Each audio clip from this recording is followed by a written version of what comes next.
Okay, so we have looked at what happens when light hits this perfectly regular geometric form sphere.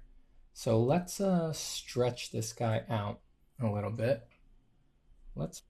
Okay, so here are two ellipses flat on a table. So we can imagine that if we were looking at these in 3D instead of flat on, they might be like vaguely pill shaped, not like a regular pill, but like one of those fish oil lozenges or something like that, a lozenge shape. So this is the beginning of addressing what happens to lit forms when we are looking at more organic forms, right? This isn't perfectly regular. Like a sphere, this has different degrees of curvature throughout. So it's pretty easy to imagine what happens with our straight top lighting setup from the other scenarios. We get something quite similar to the sphere. We get our core shadow running down the middle of the lozenge, right? There really wouldn't be that much to parse out here if this was occurring somewhere on your drawing, and this often will, right? These little lozenge shapes are often the shapes of muscles. These are the shapes of bulges in the flexors on the back of the forearm. As they come off from their origin point, it's like there's tons of little bubble shapes like this on any organic form. So knowing these and getting a grip on them is very important. So let's get some more interesting information by imagining instead tilting the light, because this is usually much more informative than a straight top-down light source, which gives us really the same result as a sphere, just the shadow shape and light shape are stretched. Let us imagine a directional light that is coming in very angled.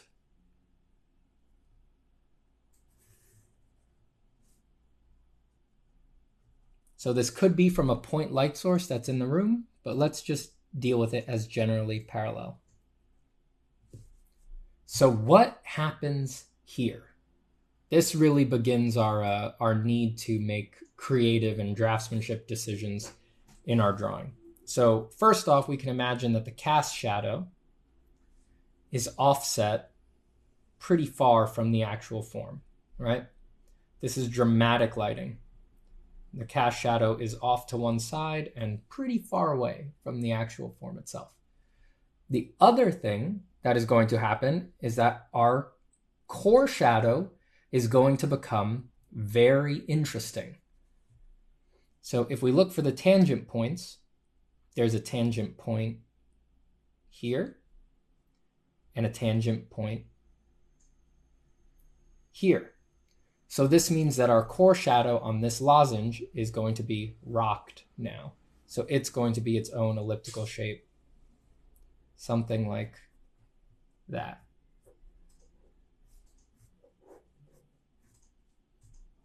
We will get a shadow shape, and that is something like this. This is a much more explanatory shadow than the straightforward top one, right? And this could become more and more interesting depending on what the three-dimensional aspect of this shape is. And that is a very important consideration to have whenever you're drawing, right? So this shape, if I imagine it in 3D, I'm going to do a little down 3/4 of it, right? It's basically an ellipse, and it has a perfectly round belly, right? So this shape in 3D, something like that.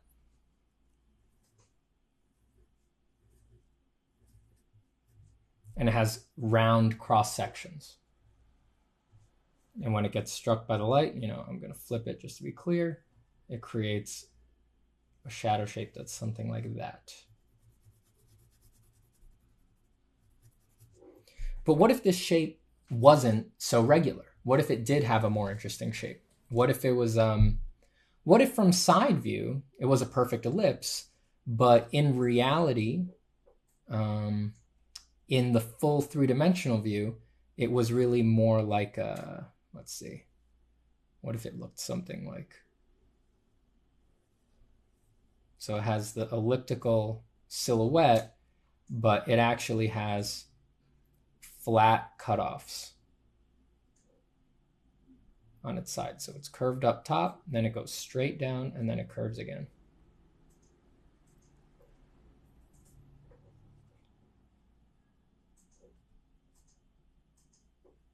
What if it was shaped something like that?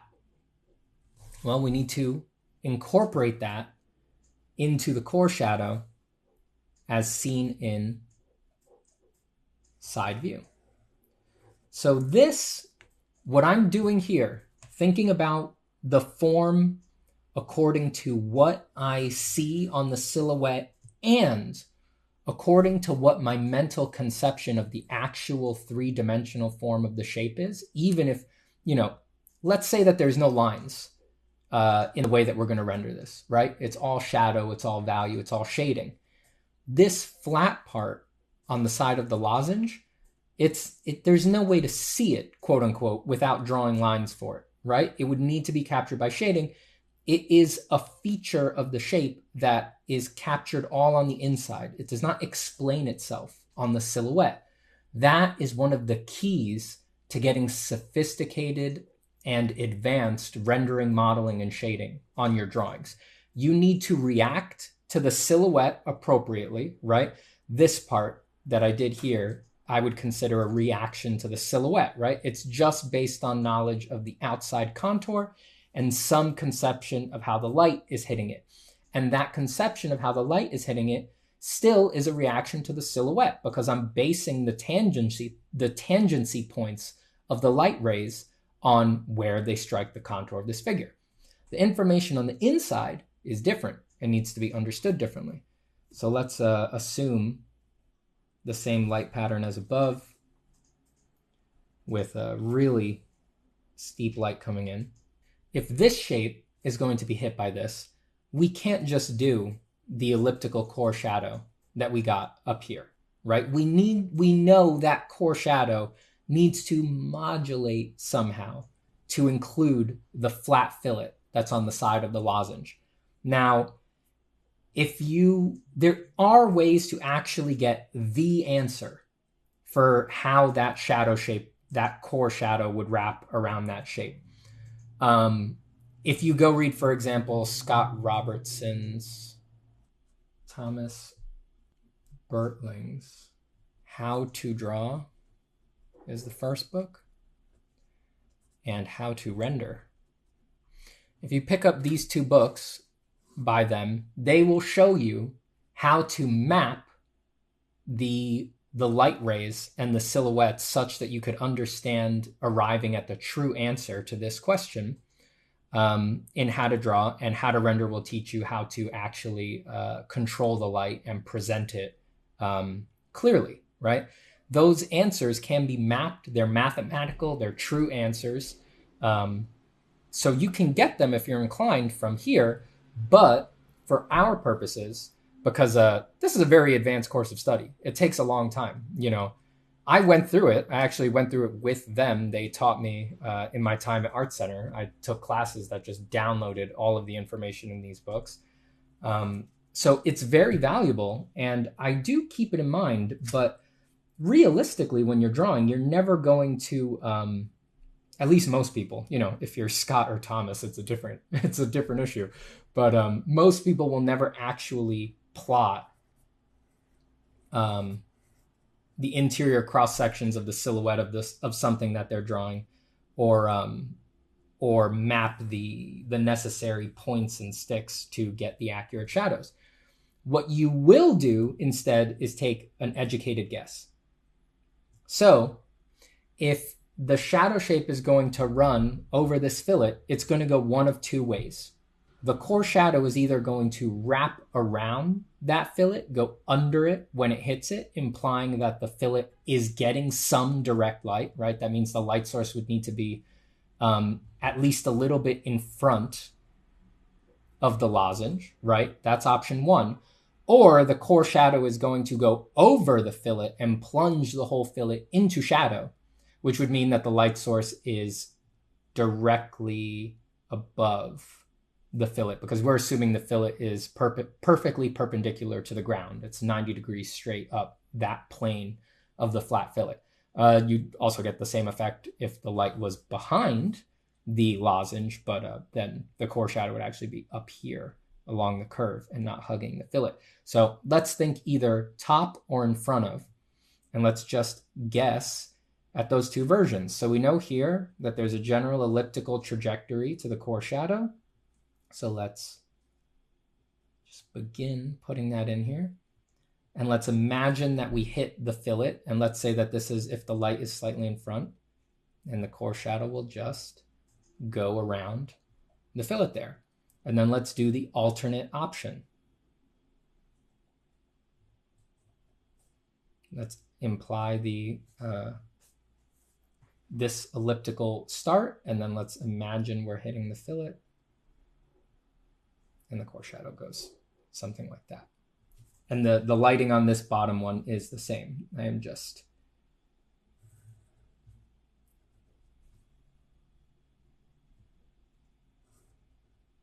so it's one of these two.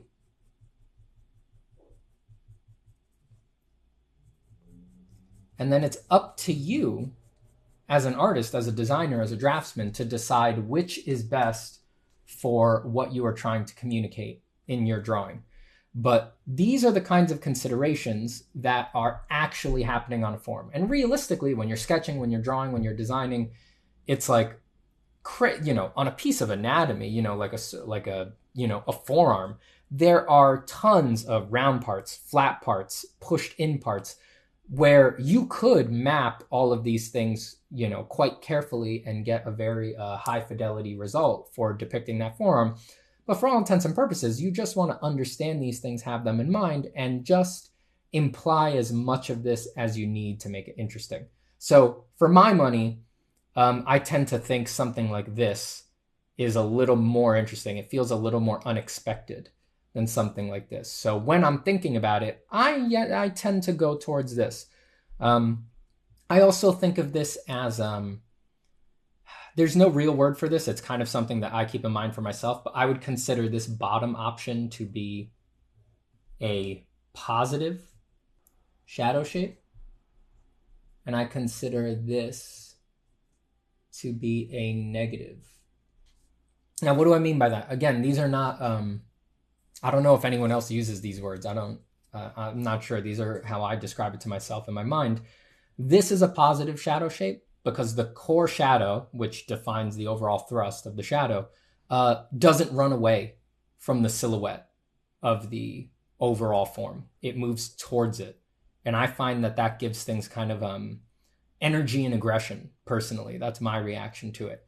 This I consider to be a negative shadow shape because when it takes that turn, it shies away from the light side silhouette, right? So I'm doing that in association to the light side silhouette, right? Obviously, we could interpret this bend as running away from the silhouette down here, but I'm saying it in comparison to the light side silhouette, which is more interesting for the viewer than the shadow side silhouette generally. So I tend to move towards these positive shadow shapes when I can, and especially when I want things to be kind of interesting or attention grabbing.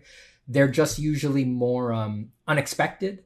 And if you invent them into memory drawings, they tend to make things look real because these kinds of shadow shapes occur with basically equal distribution in reality.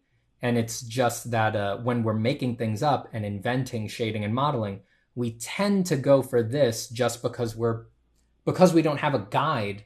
We just tend to be afraid as draftsmen when we're making things up to just like invade the main part of our form with shadow, even though if we can remind ourselves to do it, it lends your invented drawings a great amount of realism oftentimes.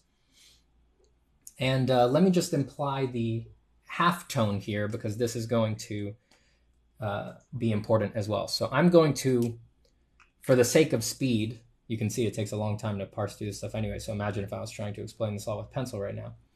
I'm going to lay in these cast shadows with a thick black brush here, just so that I know they're going to be darker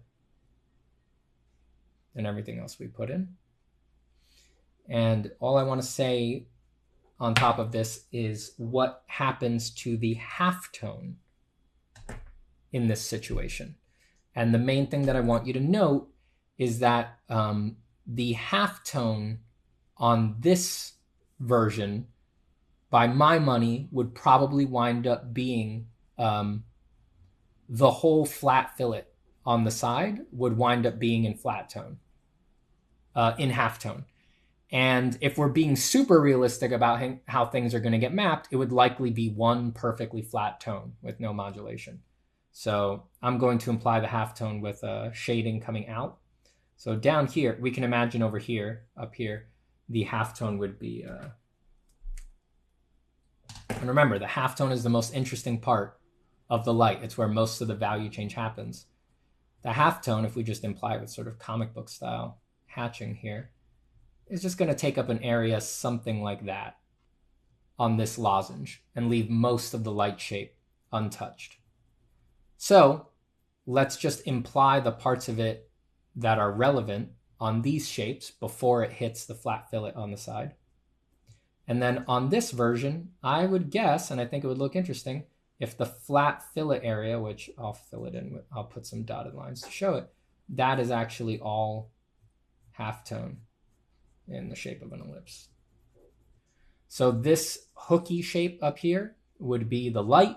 You'd get some fading off into halftone down here, and then this flat plane, because that whole flat plane would, realistic speaking, like conceptually, and how it's actually interacting with the light, it's getting the same amount of almost completely tangent, almost, because this is where the light is hitting from the front, right? It's almost tangent to the light source. So it's halftone and it stays one value and it just becomes a graphic shape of shading. And then that can give you something pretty, if you can invent that into your drawings, that tends to give them an air of reality, finding these big flat patches with these that are connected to these tighter gradations, because it's just so unexpected. It's hard to invent unless you're thinking about it. And on this one, we would get, this is interesting, right? On this one, the core shadow is hugging the top part of the fillet. So we would get the same elliptical halftone shapes here, where it's the lozenge shape is still maintained. And then actually, this fillet, we've implied it so sharp that there would be no halftone here. It would actually just, if this was a perfectly geometric, like 3D modeled shape, it would just be light, light, light, light, and then make a perfect break down. And then what would happen, so no halftone in this part, halftone only there and there. And then the elliptical shape of the fillet on the inside, now in the shadow, what would happen is that this would get less reflected light than the elliptical parts of the lozenge down here. So this would be, again, in reality, because of environmental light, there would be some modulation here, but I'm going to imply that the fillet has become true. The whole fillet, because this is a perfect top light and this is perfectly tangent, the whole fillet, the whole flat plane punched into the lozenge is going to be core shadow, right? Because if we look from the front, if we were to look from the front of this shape, it has a curved top, goes straight down at the fillet, has a curved bottom, and it sits on the floor. So that whole flat side plane of the fillet is perfectly tangent to the perfectly top light rays. So it's all core shadow. So it would be the darkest part of the shadow, same value as the darkest part of the shadow. And then it's these elliptical parts that are bending away around it. These would catch the reflected light. In reality, this would also catch reflected light, but we're imagining trying to exaggerate the real form effects here. And they would be lighter than the flattened side of the lozenge. So that is an introduction to the main thing that I want you to take away from here is, like, I don't expect you to practice enough abstract lozenges that you would know exactly how the shadow shape would sit on any organic form, right? That it's unrealistic. That's not going to happen. I just want you to have a conception of the kind of pretty big differences, even on simple shapes, that the position of the light can create in the core shadow. And notice what we're learning here. And this is, I'm begging you, if you take anything from the course, this is really it. I implied it in the previous demos when we were explaining the parts of light just on the basic sphere. But all of this information, everything we've talked about, amounted to us mapping core shadow and halftone to explain the form. So that keys you into absolutely the most important thing I can ask you to take away from this course, which is the area where the light and the shadow meet is the most important part of the shading for explaining the form. You don't want to forget that. That is the most important thing you can take away from this, possibly from this whole video. All of this, like anything you would do in the light rendering, anything you would do with the reflected light down here in the bottom of the lozenge, it is all secondary, and it will never deliver punch or an explanation of the three-dimensional shape of the object to the viewer. Everything, all of it, 95% of your effort should go into explaining and making contrasty and making interesting the transition area from the light into the shadow. So that means that you're focused on the halftone, the core shadow, their interaction, and the variety in edges and mapping the drawing in that area in an interesting way. Look at that, it's this change, right? It's core shadow and interactions of halftones. Look how this one is all core shadow, almost no halftone, and how this one is almost no core shadow and almost all halftone. And the difference, it's like either option is extremely explanatory of the light and the form, and they tell you everything you need to know, and the light has nothing and the reflected light has nothing. It's all about that meeting point between the light and the shadow. And we will see in demos as we move forward that, and you will see in all the great art that you look at, that area is always more interesting and more carefully done than any modeling that is just in a true light shape, right? Because that tends to break the form, as we said, because it implies that the values are not compressed, and that's not accurate to the way we actually see. You will see that it is always that interaction point that is emphasized, even if it's the details in the light, the little bit of low contrast work that happens in the light that viewers react to or that people react to. It's like those are attention grabbing on their own. They are details, and we tend to just psychologically look at the information that is in the light, but it only looks correct in a drawing or a painting when that is sitting on top of a solid form conception like this one. So do not let yourself get deceived. Good shading lives on the interaction between the light and the shadow, or in the case of overcast or soft light, as in the previous demo, the lack of such careful delineations of core shadow and halftone. That is what explains the form and the lighting situation to the viewer. That is what needs to get parsed first, and then your details sit on top in a proper contrast hierarchy to these transitions between light and shadow. And we will talk about the contrast hierarchy and how to keep it straight in your head. We'll talk about that in another demo as well.